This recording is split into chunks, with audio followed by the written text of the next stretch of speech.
Buenos días, amigos. Soy lunes 25 de marzo, día de pago. Para muchas instituciones, fundamentalmente la del Estado, que aunque comienzan a pagar desde el día 20 a los pensionados, y comienza una escala, luego va a la Policía Nacional, las Fuerzas Armadas, pero el grueso de los empleados públicos hoy es el que recibe su salario. Por tanto, ahí hay movimiento en la capital. Y hay buenas noticias. Debemos comenzar por decir lo siguiente. Este fin de semana derramó agua en importantes puntos del país. Todo lo que es Romana, Atomayor, el Ceibo, una buena cantidad de agua. Romana, que estaba muy seca, y el Ceibo también. Cayó agua en toda la zona fronteriza. Barahona hasta Pedernales.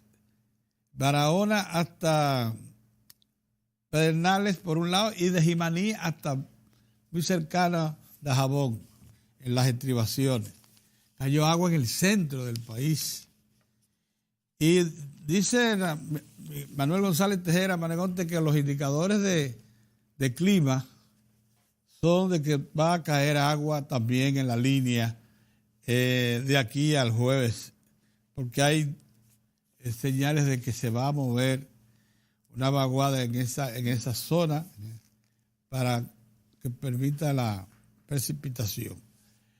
Digamos que con eso no se puede decir que se ha roto el periodo de sequía estacional que estamos enfrentando desde noviembre pasado, pero sí que hay zonas que estaban muy sedientas se han refrescado, principalmente en la cordillera, Sajoma, la parte central, la que suple de agua, Yuna y esas, Santiago y la zona de influencia del Yaque del Norte, ha caído agua. Y eso es bueno. San Pedro de Macorís, Atomayor, esperamos que prosiga así hasta que venga la temporada de lluvias que se espera sea la normal, la que inicia la última semana de abril e inicios de mayo. Pero ya la cosa que estaba muy fea comienza a tornarse un poco esperanzadora.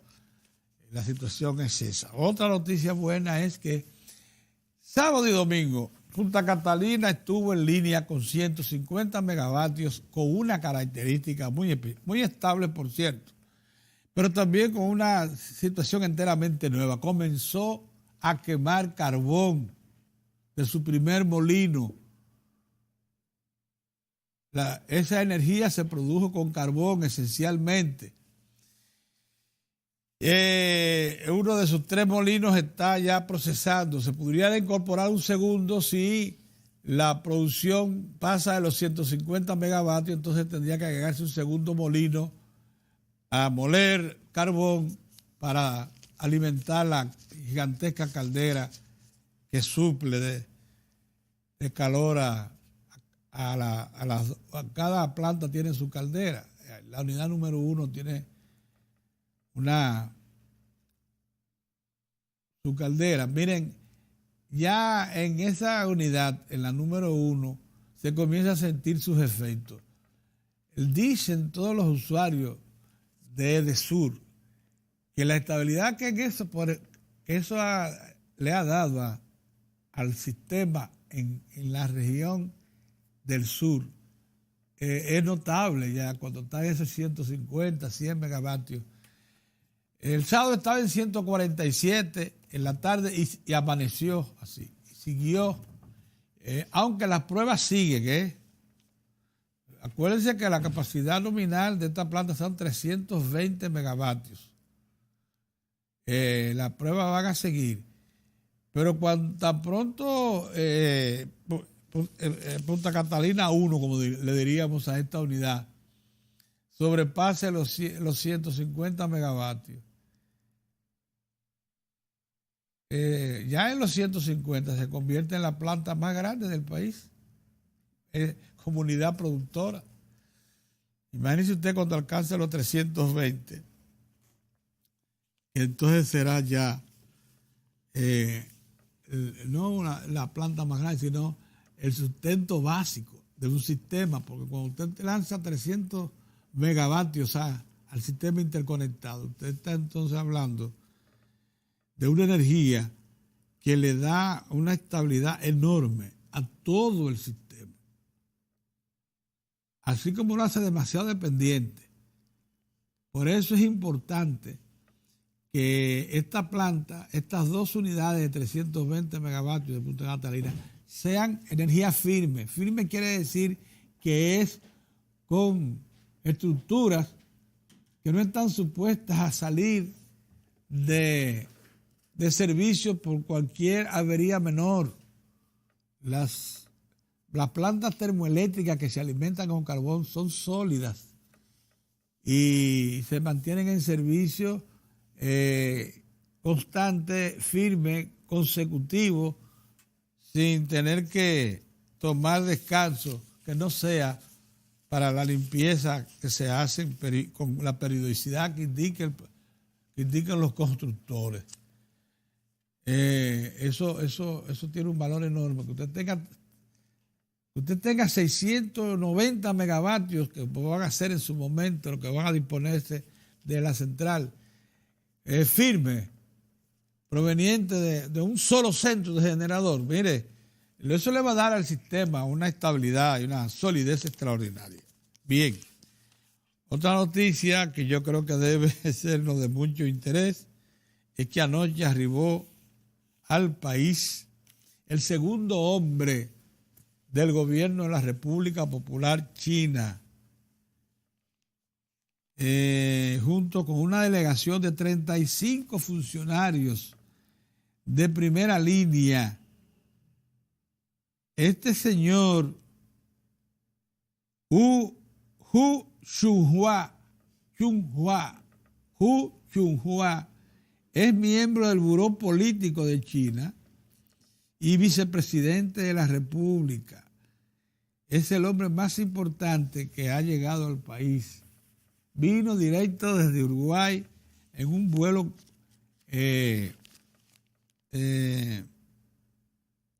privado, probablemente un vuelo de su país, de su línea aérea, en un vuelo del gobierno, de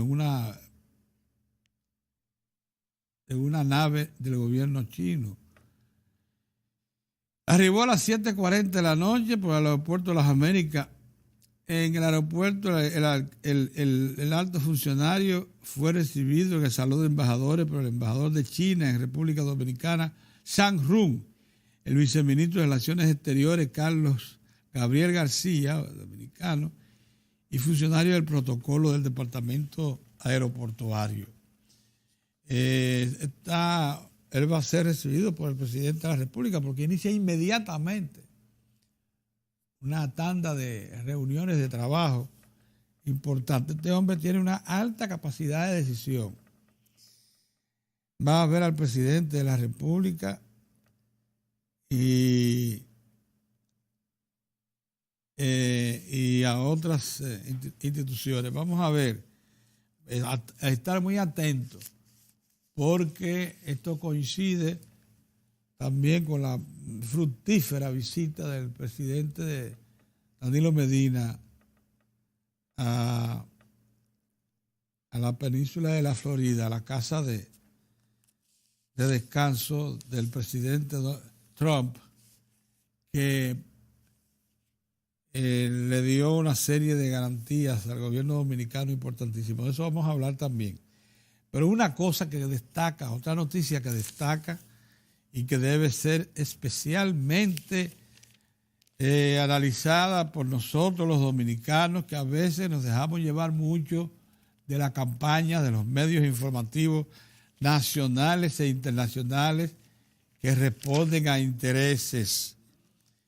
Oigan esto, la investigación del fiscal especial Robert Mueller no ha encontrado pruebas que incriminen al presidente estadounidense Donald Trump ni por haber conspirado con Rusia en las elecciones del 2016, ni por haber obstruido a la justicia, aunque el señor Mueller lo descargó él, el fiscal, con todo el poder que le dio el Congreso a ese fiscal especial para investigar a Trump. Él dice que la oposición, el que quiera, puede seguir insistiendo en el tema de obstrucción de justicia, pero que lo que se refiere a lo de colusión con Rusia para derrotar a los demócratas, eso se descarta. No he encontrado ninguna indicación. Miren, desde siempre aquí en Diario de Cuatro, el equipo de Diario de Cuatro ha sostenido que buena parte de esa acción denunciada esencialmente por el Partido Demócrata y por su candidata perdedora Hillary Clinton, encubría o procuraba encubrir una debilidad, una falta de fortaleza política del Partido Demócrata en las elecciones del 2016. Dijimos que no había, que eso lucía ser provocar hasta un hazme reír, decir que Rusia había intervenido y de alguna manera influido en la voluntad de los norteamericanos para elegir a Trump. No, realmente difícil. Trump dijo ayer, luego de inmediatamente se produjo esta declaración del señor Mueller, que es ya la conclusión de su investigación, que las alegaciones de una presunta conspiración de su campaña con Rusia ha sido la cosa más ridícula que ha acontecido en los Estados Unidos en los últimos años. Es una pena que nuestro país haya tenido que pasar por esto, dijo Trump. Para ser honesto, es una pena que su presidente haya tenido que pasar por esto. Dijo que se declaró satisfecho. No conspiración, no obstrucción, no colusión y completa exoneración. Mantengan Estados Unidos grande, escribió Trump. Buenos días, don Moza. Tremenda lección que acaba de dar el señor. Pero óyeme, no solamente una tremenda lección a los Estados Unidos, a los medios de comunicación, exactamente, que alimentaron esta campaña lo daban por un hecho. Y lo daban por un hecho, sino también a los medios locales que siguieron eso. Y a grupos políticos que lo hicieron también. Así mismo. Por estar de seguidistas y de dependientes.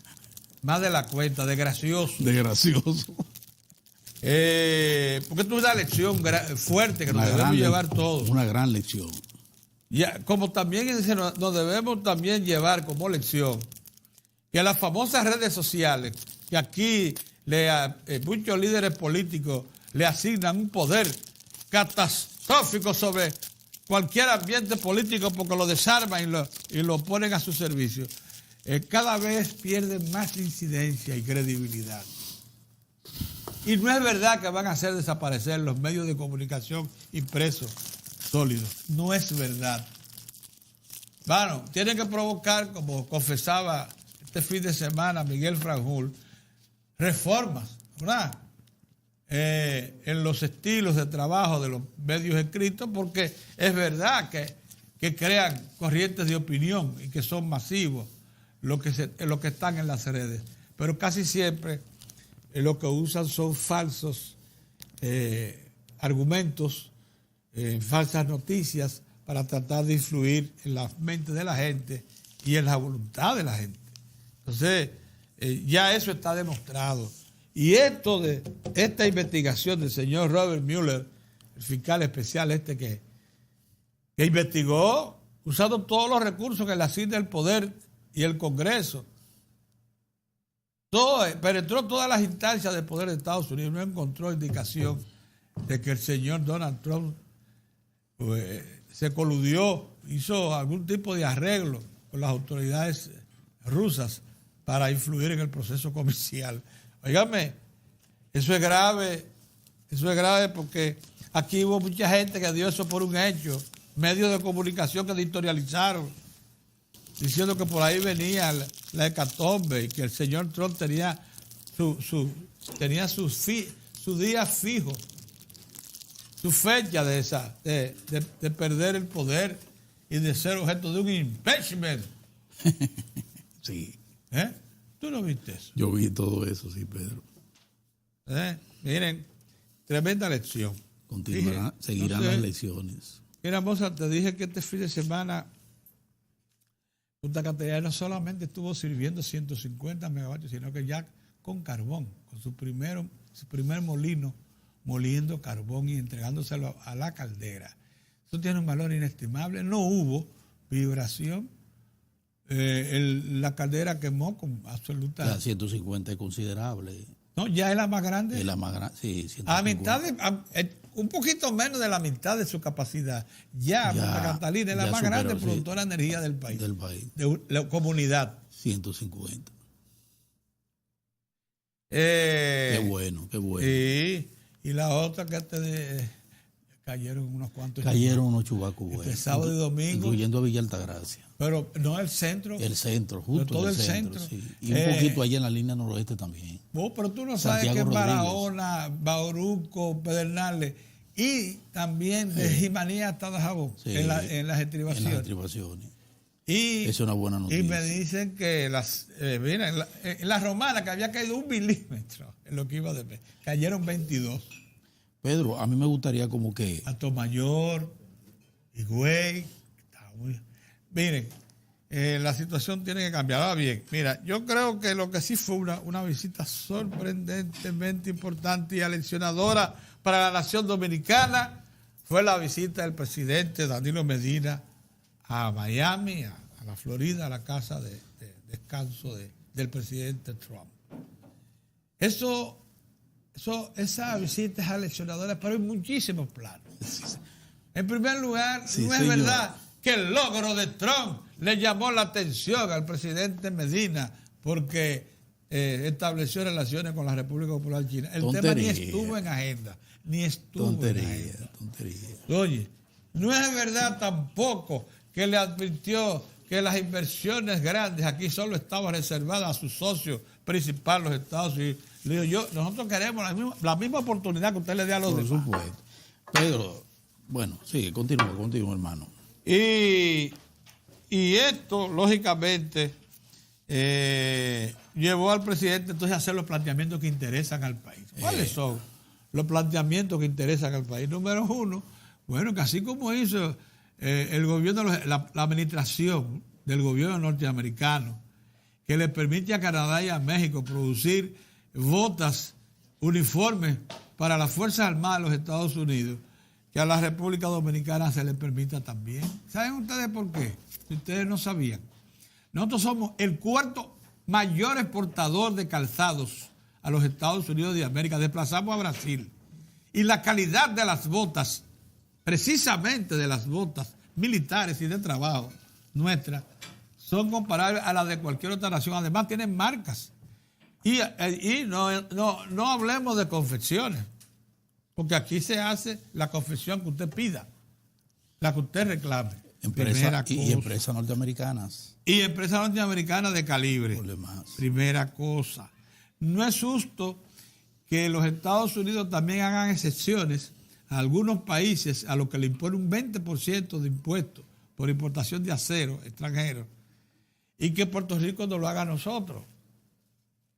Porque el acero dominicano no debe pagar impuestos cuando va a Puerto Rico. Siempre hemos sido su principal suplidor. El presidente... Sobre la advertencia a los que presidente visitan. le pidió que lo sacara de la advertencia que se le hace a los turistas norteamericanos acerca de la inseguridad. La verdad es que si su embajadora dice que se siente segura en el país y se traslada a todas partes, y va a todos los ambientes, y va a los clubes como el Mauricio Báez. Una nación muy segura, dijo en la ocasión. Una señora que dice que la nación dominicana es muy segura. Es evidentemente que un extravío de cualquier funcionario del Departamento de Estado meternos a nosotros en esa línea. Como dijo el de Bahamas aprovechó y dijo, a nosotros nos tienen también en eso, presidente, resuelva eso. Que recibe mucho turismo estadounidense. ¿Sabes que muchas veces son intereses lo que se mueven? Claro que sí. Empresariales. Claro. Claro. La embajadora Pedro bailando.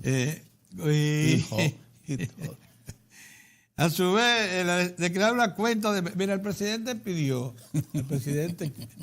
que se cree una cuenta de emergencia para desastres. Oigan, ¿qué es lo que pasa? Sí. Una cuenta de emergencia, claro, de una institución financiera del Estado norteamericano, no sería una donación. No. Es una cuenta que usted pueda acudir a ella en momentos y la pueda girar rápidamente. En medio de una contingencia. En medio de una contingencia. Y la paga después con los intereses que las instituciones públicas. No con intereses blandos, como dicen. No, intereses blandos, porque son instituciones del Estado. Exacto. Sería recursos de instituciones financieras del Estado norteamericano.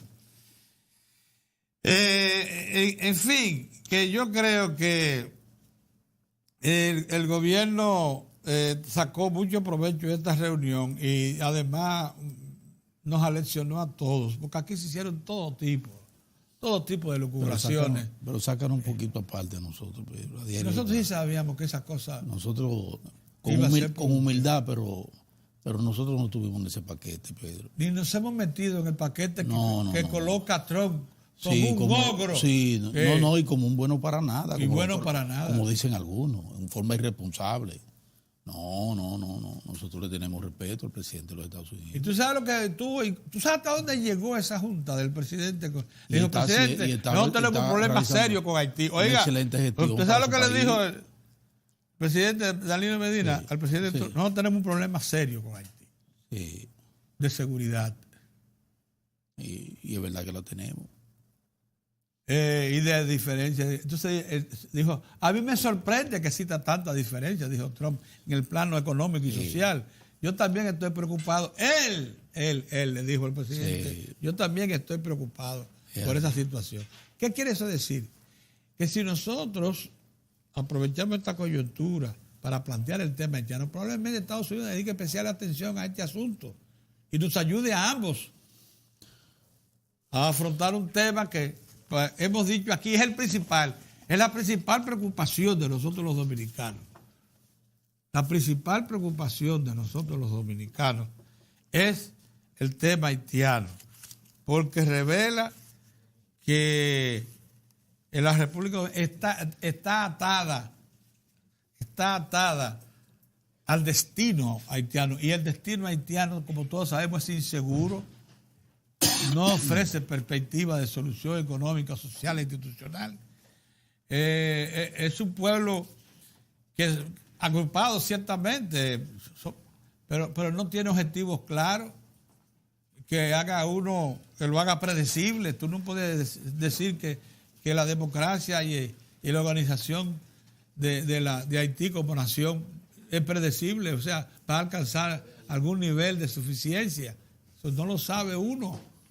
No nos puede garantizar. Entonces, ante una situación así, es natural que nosotros los dominicanos le hagamos saber a la más influyente nación que nos preste atención, como fue el caso del pedido que le hizo el presidente Medina al presidente Trump con respecto a la problemática haitiana. Buenos días, don Orión. Buenos días, Pedro. Buenos días, Mozart. Buenos días.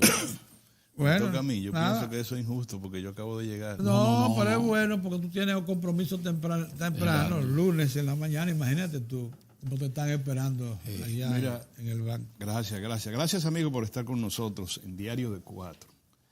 Miren, el fin de semana, ustedes también lo comentan, sin duda alguna resultó muy beneficioso para la República Dominicana el encuentro entre el presidente Donald Trump, el presidente Danilo Medina y otros 4 jefes de Estado o de gobierno de naciones del Caribe.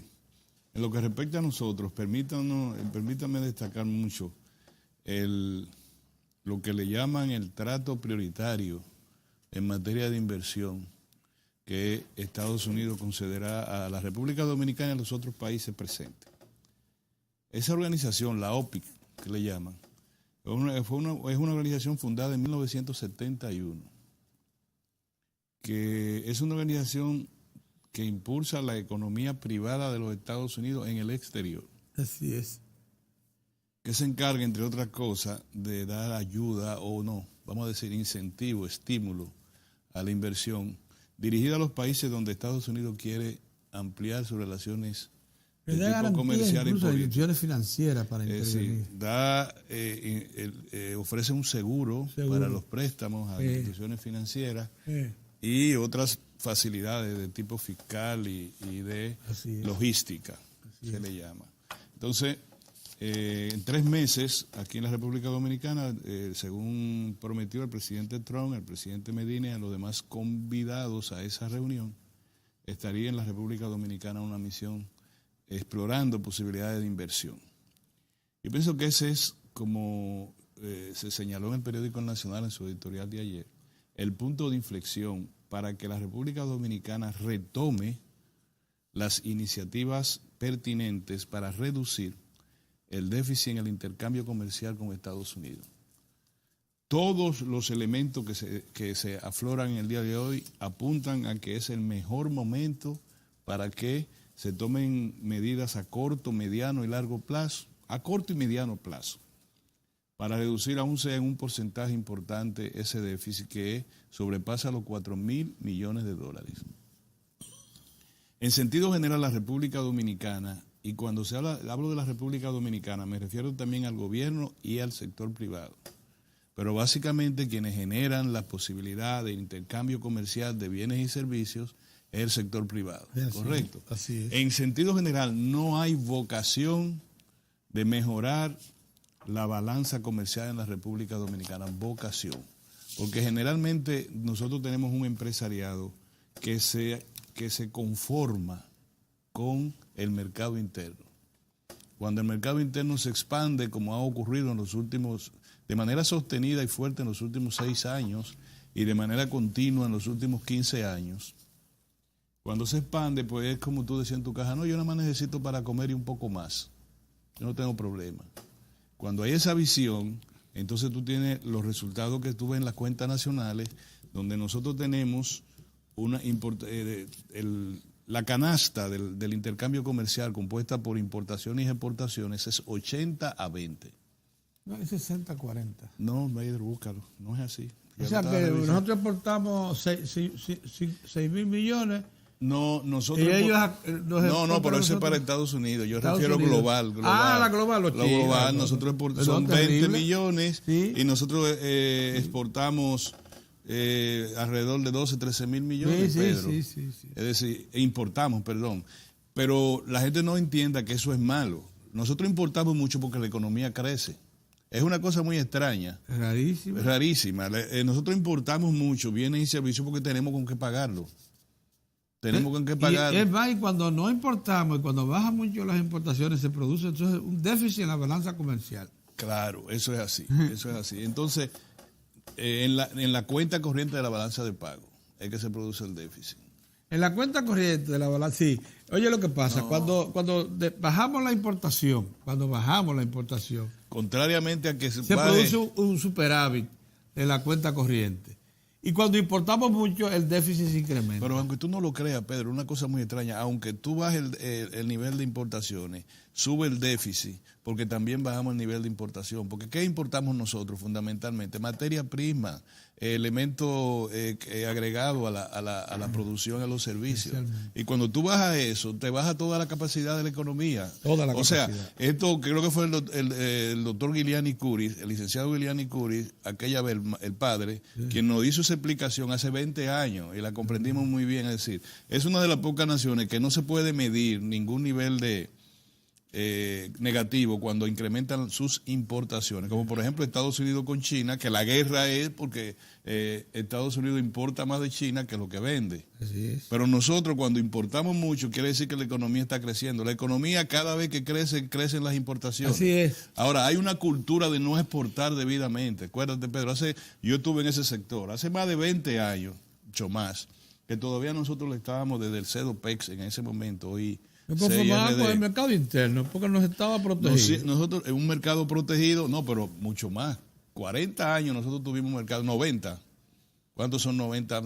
Casi 40 años, Pedro. Estuvimos del 68 hasta el 90. Hasta el 90. Con con una un ley mercado, 299. La ley 299, el mercado nacional para el producto criollo. Que se desmontó realmente en el 92. Exacto. Pero nosotros se desmontó en términos de ley. Sí. Pero la cultura, Pedro, eso dura demasiado tiempo. Que todavía al día de hoy está eso. Es verdad. Entonces, este es un momento. Primero, vamos a decirlo de esta manera. La economía de los Estados Unidos, todas las perspectivas que se han establecido es que no va a ingresar ni este año, ni el otro, y posiblemente ni el próximo a nivel de recesión. Va a lo que te dije en estos días, a ralentizarse. De manera muy leve. No de manera muy leve, creció 3% en proporción a su producto el año pasado. Y se estima que va a crecer 1.8, 1.9. Los más escépticos dicen que va a crecer 1.5. En cualquiera de los escenarios es aceptable y es laudatorio. Para una economía tan grande, correcto. Lo que se ha señalado es que a esa economía le van a ingresar, o sea, la mejoría que puede darse, el acuerdo con China, de más de 5,000 millones, ya no me cuenten los millones en Estados Unidos, y yo no lo entiendo, si es miles de millones o millones, deben ser miles de millones, ¿verdad? Entonces ya, tú sabes que es mucho dinero, para no meterme en eso. Va a reducir el desempleo todavía aún más, está casi por debajo del 4%, va a estar por debajo del 3%. Eso es lo que se prevé, Pedro. Sí. El índice de confianza del consumidor, que es la seguridad personal que tienen los ciudadanos de los Estados Unidos alrededor de su economía, se va a mantener elevado, el nivel histórico más elevado en la economía de los Estados Unidos en los últimos 20 años. Entonces, ¿qué te refleja eso? Te refleja que nosotros nos vamos a acomodar, como siempre lo hemos hecho, sí, a cuando el sector externo está así. ¿Qué va a pasar? Se incrementan las remesas, obviamente. Oye, en Estados Unidos, el 80% de los nuevos empleos de este año eran mujeres. Ya los hombres están trabajando, Pedro. Mujeres, para que lo sepa. El que no trabaja en Estados Unidos literalmente ahora es porque no quiere trabajar. No te voy a decir que va a conseguir el trabajo que él quiere.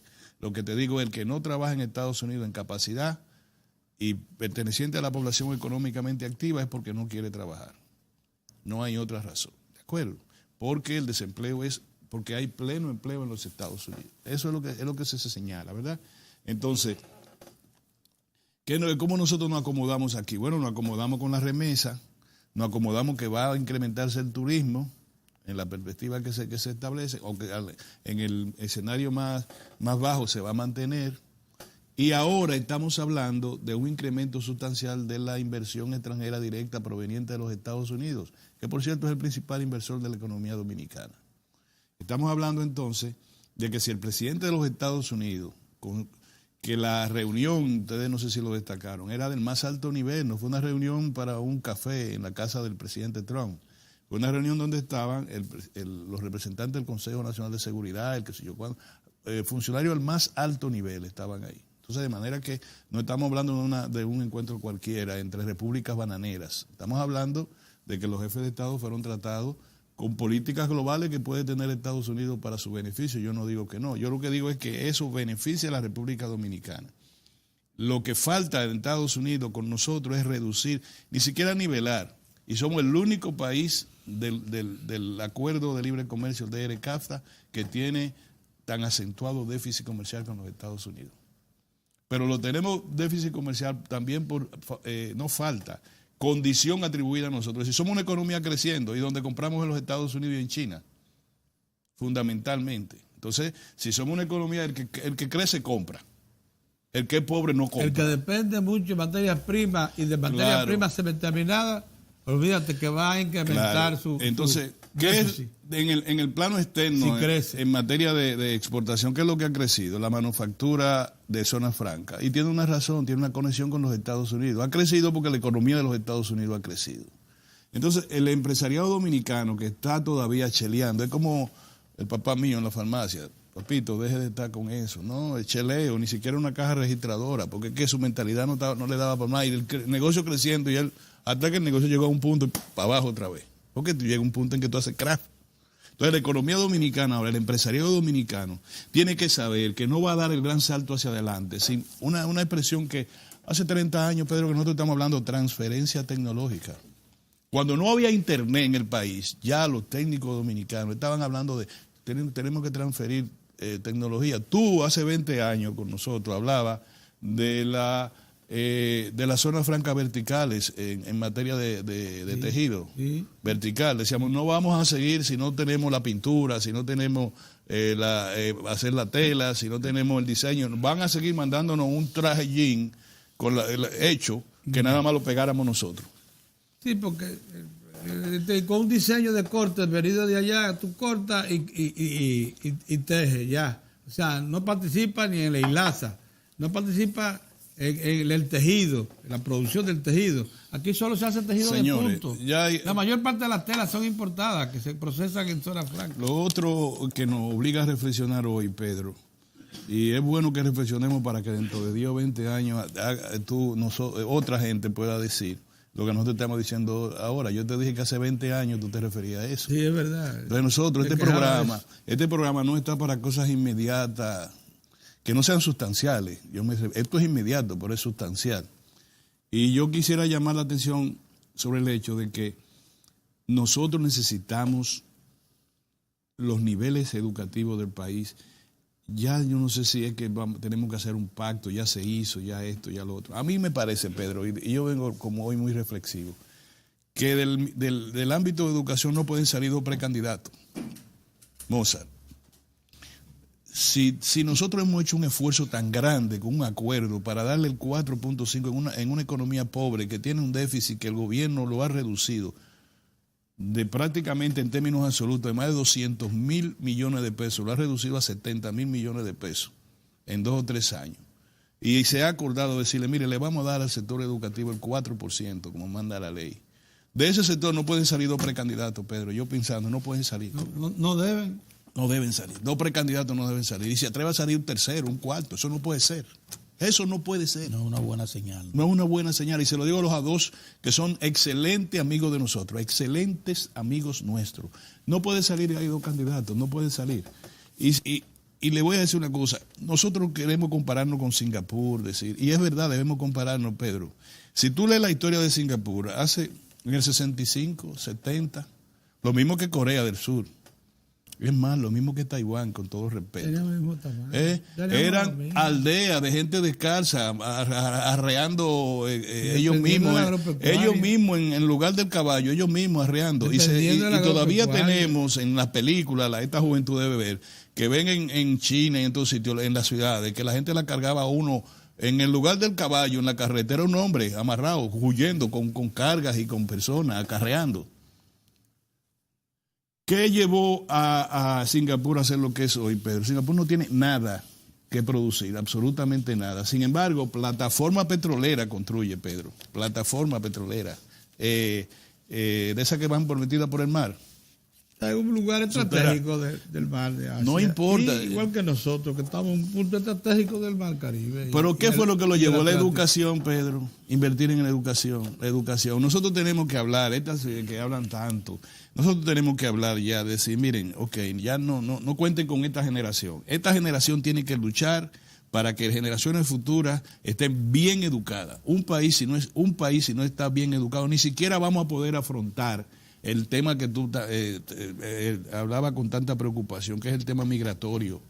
Nosotros tenemos que diferenciar no solamente por el color, por el idioma, por la idiosincrasia, tenemos que diferenciarnos por la educación, Pedro. Tenemos que avanzar, Pedro, en educación. Ya yo me siento como que nos estamos apresando. Y de ahí paso a decir, antes de dar el paso a Moza, que la historia dominicana, desde el comienzo, Pedro, nos pusimos ahora en estos meses de la patria como un poquito más a auscultar la crónica de la historia. Nosotros no somos historiadores, la crónica de la historia. Y tú te das cuenta que desde antes de la proclamación de la República, estamos hablando ya en los albores de la República, no te estoy hablando de que cuando éramos colonia y nada de eso, ahí mismo, cuando ya había gente aquí que había viajado a Europa, aquí, ¿verdad? Desde antes de eso, ya había una guerra, ¿no? Había dificultades entre dos sectores. Siempre ha sido asignado por la sociedad. Sector liberal, sector conservador. Desde ese tiempo hasta los generales montoneros se dividían en liberales y conservadores. Todo el mundo era general, había un conservador y un liberal, aunque se alzaran a la montaña, uno tenía ideas conservadoras y otras ideas liberales. Para que la gente entienda, la idea conservadora es la idea del hato en esos tiempos, en esa economía.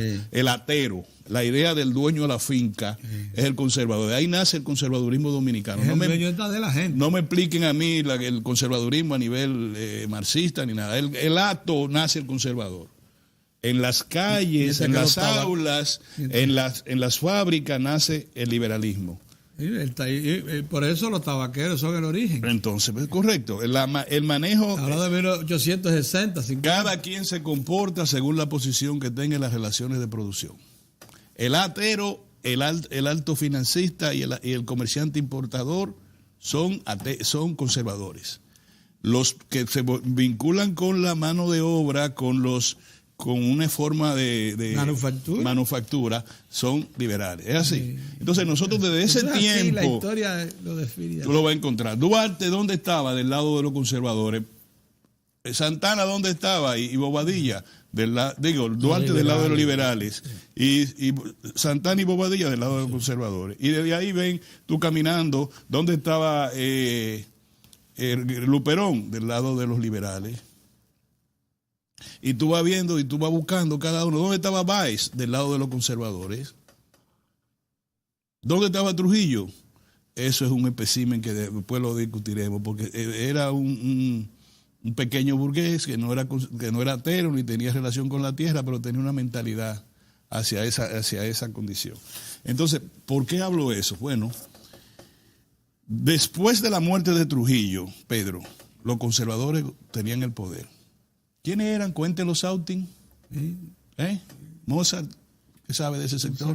Cuéntenlo, Sautin. Conservadores. Y el alto mando militar, el alto mando policial, hasta la cantina, hasta la bichuela, el arroz y las cosas que le daban a los policías estaba en manos del sector conservador. Así era. Llegó al punto. ¿Quién era el líder liberal del país? Juan Bosch. Su gobierno duró 7 meses. ¿Quiénes lo tumbaron? Los conservadores.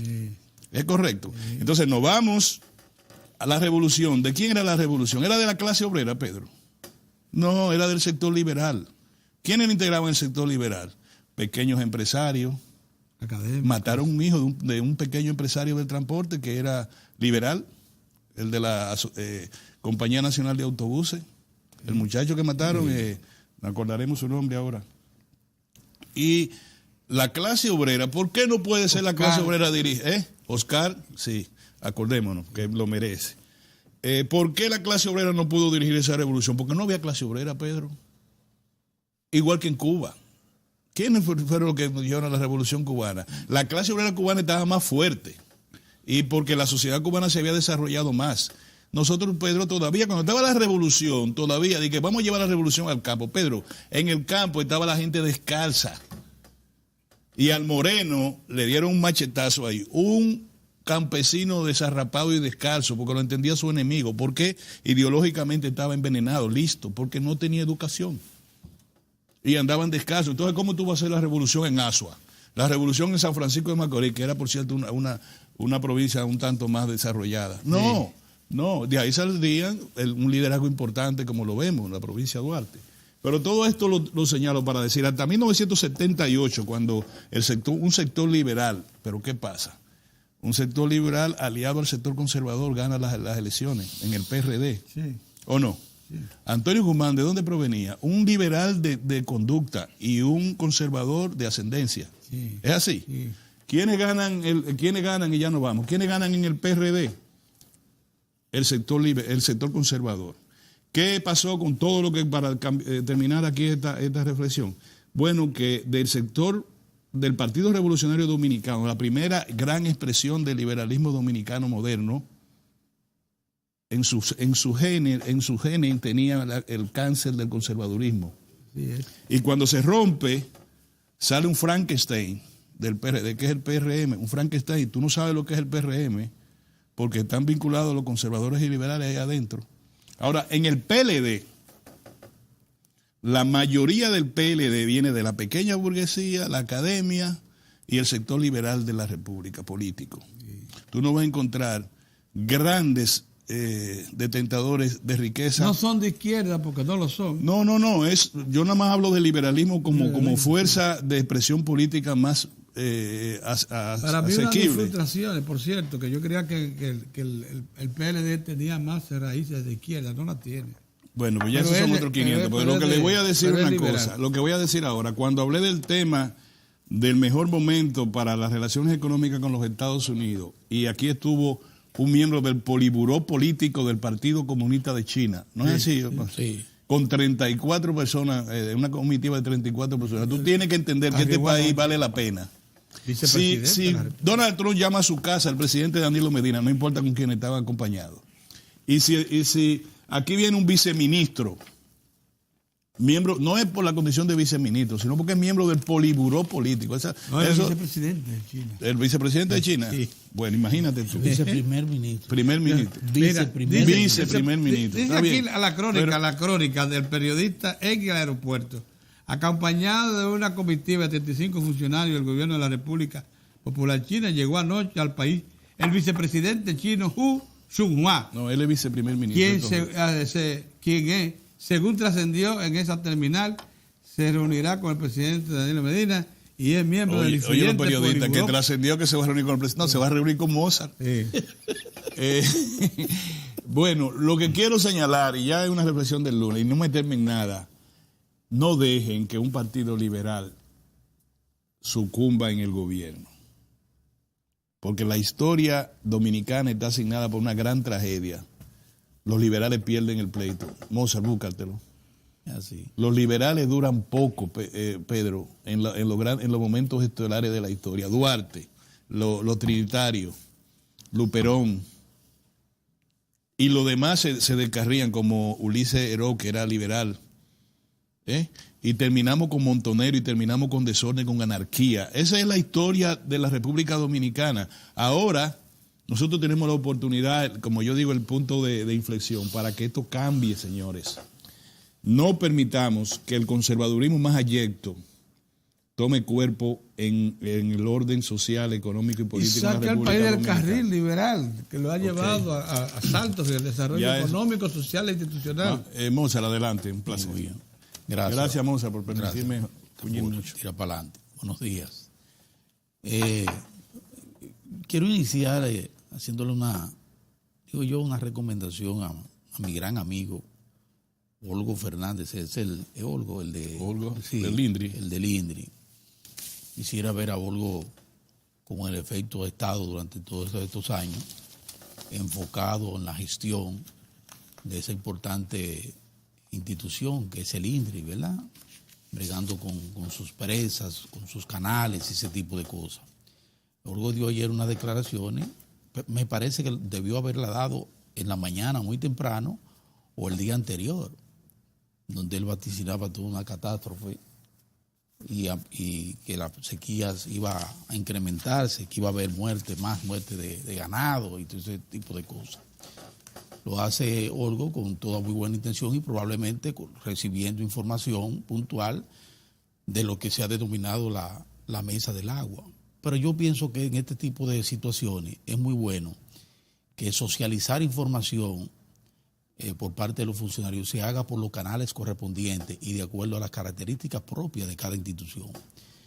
Yo pienso que esa mesa del agua, y está dentro de ella está la gente del COE, porque ellos tienen que ver con... Y dentro del COE, la gente de meteorología, que es la que está llamada a hacer cualquier tipo de pronóstico y evaluación sobre el ambiente, sobre el ambiente natural, ¿verdad?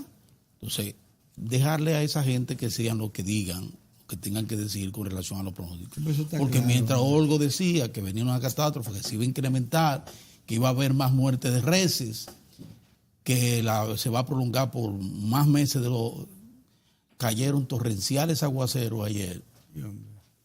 Oye, gracias a Dios. Torrenciales aguaceros. Mientras Olgo decía eso, caían torrenciales aguaceros en el centro del Cibao, ¿verdad?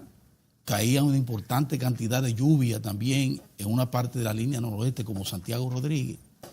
caía una buena parte de lluvia también en las estribaciones de Bauruco y allá en Barahona y hasta Dajabón.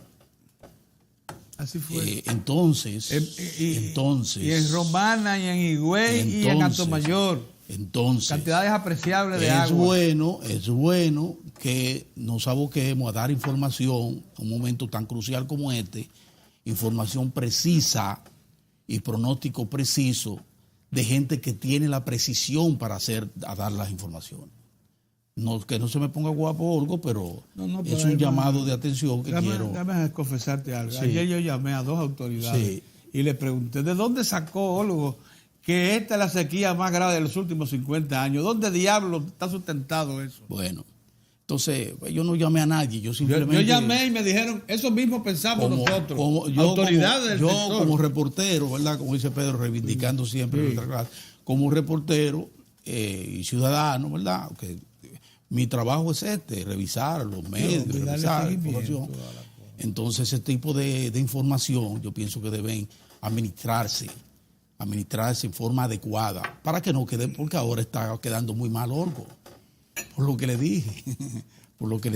Pero un abrazo para Olgo y que siga tirando para adelante, que está haciendo muy buena gestión en el INDRI. Miren otra cosa, con relación, a la noticia del momento, que es esa visita reunión de trabajo, como muy bien se calificó, reunión de trabajo entre el presidente de los Estados Unidos, Donald Trump, el presidente de la República Dominicana y los jefes de Estado de 4 naciones más del Caribe, que tuvieron el pasado fin de semana, el viernes precisamente, en el estado de la Florida, con el presidente Trump. Lo primero es 5 recipientes de Petrocaribe. Nos regocijamos porque efectivamente, como en la víspera decíamos aquí en la mesa, nosotros 4, en Diario de 4, no había temores, no había por qué levantar falsas expectativas, no había por qué ponerse a rumiar y a adelantar juicios realmente muy débiles, sin ningún tipo de sustento, como ese de que nos van a narigonear, que nos van a imponer, que nos van a decir que tenemos que hacer esto y lo otro. Nada de eso aconteció. No nos van a dar nalgadas. Lo que sí aconteció es que, como dijimos, la República Dominicana acaba de dar una demostración más de respeto, como también se ha respetado a los demás presidentes que estuvieron ahí, de respeto por parte de una gran potencia y de un gran aliado que son los Estados Unidos de América. Tal y como dijo el presidente de la República, los 2 temas que pudieran causar ciertas inquietudes en el país, uno se tocó de soslayo prácticamente, que fue el de Venezuela. Al presidente no le preguntaron sobre eso. Nosotros decíamos aquí, ya lo que el presidente de la República pueda hacer, o sea, lo que la República Dominicana vaya a hacer a favor de una salida democrática y en paz de Venezuela, ya lo hizo. Complació en la comunidad internacional, dijo, bueno, reconocemos a este señor, reconocemos a su embajador y estamos prestos a que se busque una salida allí negociada. Justamente esos fueron los términos que empleó el propio presidente Donald Trump, el que estaba tomando medidas muy fuertes en contra de Venezuela y que creó un ambiente en algún momento de posible invasión a Venezuela. Ese mismo dijo que la actitud de los Estados Unidos es propiciar un ambiente de negociación para que salga una solución en el marco de la paz y la democracia. Más o menos en esos términos se pronunció también el presidente de los Estados Unidos, que no tiene de otra. No tiene de otra porque se ha demostrado que la correlación de fuerza y las condiciones del mundo de hoy no permiten aventuras como esa de intervenir directamente en ninguna nación. Así no.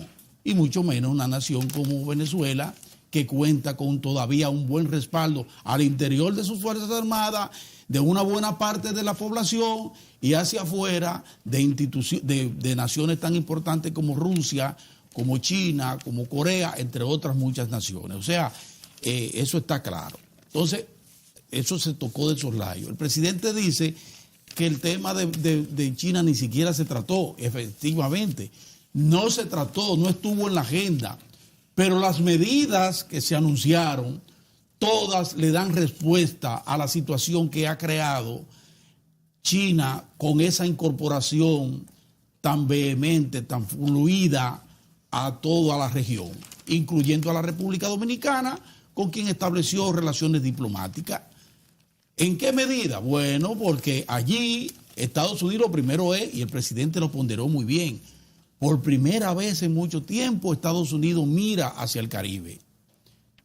Nos tenían a nosotros ahí de que de vez en cuando, en determinada coyuntura, entonces buscaba, ahora no, ahora hay una mirada fija en el Caribe y de respeto hacia el Caribe y más aún de colaboración con el Caribe, que fue lo que se puso de manifiesto, como decía Orión Mejía, con esa misión de alto nivel que en 90 días estará presente en las 5 regiones que estuvieron allí representadas por su presidente, incluyendo a la República Dominicana, chequeando a ver posibles inversiones importantes, muy puntuales, como lo que se ponderaron aquí, es el caso de la energía que se volvió a ratificar, eso, entre otros sectores importantes.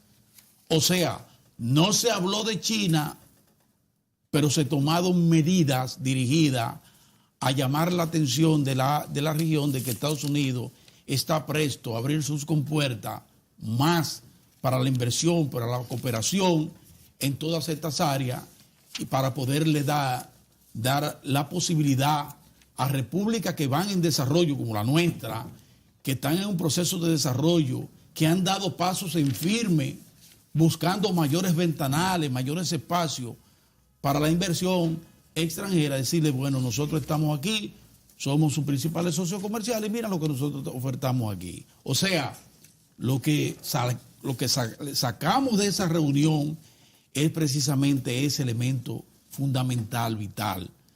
La República Dominicana, con pantalones largos, encabezó, porque prácticamente, Pedro, si usted chequea el protocolo diplomático de cómo fue el tratamiento a las naciones, como a los presidentes, usted se va a dar cuenta de que allí estaba presente el líder indiscutible en materia económica de todo el Caribe, que es la República Dominicana, dignamente representada por el presidente Danilo Medina.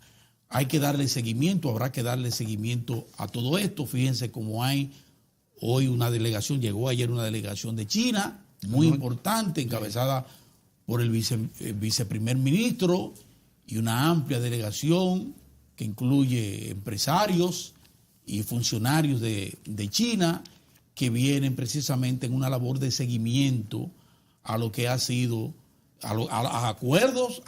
Recuerden que hay 18 acuerdos que se firmaron con China, sí, a raíz de la visita del presidente Danilo Medina a China, y entonces darle seguimiento a todo este tipo de cosas. Estamos en un buen momento, como dice Orión Mejía, un momento de inflexión para que sepamos aprovechar estos ventanales que se nos abren.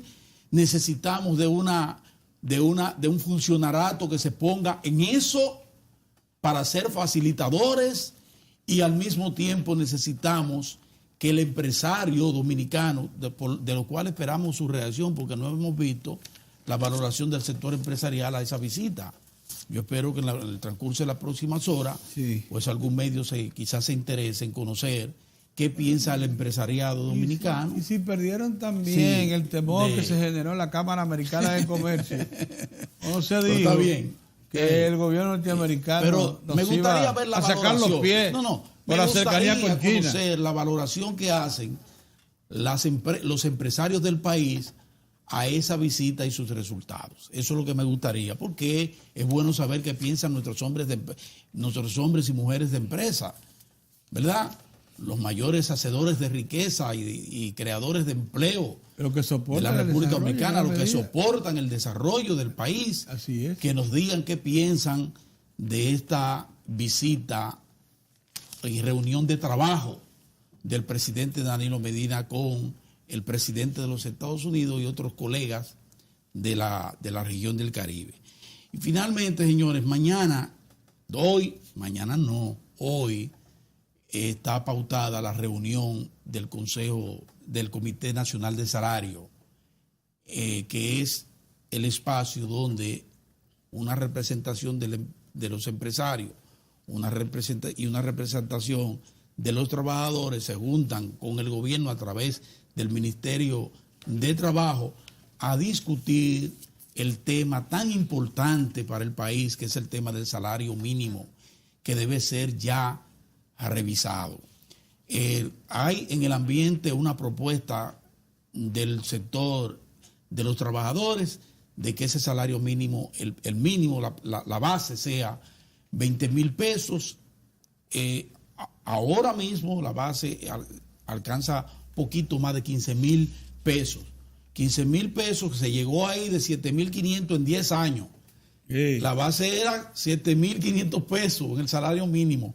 10 años después, eso subió a 15,000. Nosotros no esperamos que no tengamos que esperar 10 años más para que esos 15,000 por lo menos se aproximen a los 20,000 que aspiran los trabajadores, que queda aún muy por debajo del quintil de los 30,000 pesos para la canasta básica alimentaria. ¿La está cogiendo? O sea, que tengamos unos empresarios con la suficiente capacidad de sin